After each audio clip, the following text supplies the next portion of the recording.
taong karelasyon mo noon. Gawin mo ito sa kanya para mamahalin kanya ng bongga-bongga.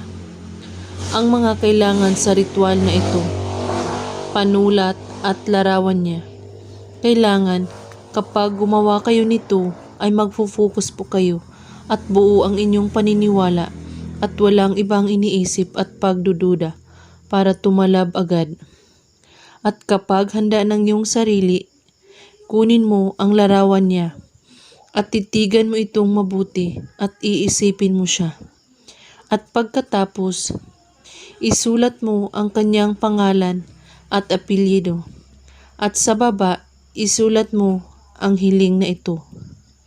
Habul-habulin mo ako. 7 times mo ito isusulat sa kanyang larawan.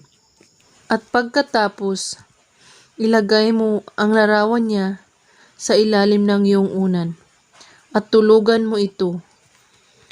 At pagising mo sa umaga, ay hawakan mo ang larawan niya at banggitin mo ang pangalan at apelyido niya at sabihin mo, habul-habulin mo ako. At pagkatapos mong isagawa ang ritual, ay ibalik mo ito sa unan. At ulit-ulitin mo ito kada araw hanggat siya ay magpaparamdam sa iyo. Gawin mo lang ito kahit anong oras at araw, basta't buo ang inyong paniniwala sa paggawa at walang ibang iniisip at pagdududa. At kung may katanungan po kayo ay magko-comment lang po sa baba. Maraming salamat sa panunood. May God bless us all.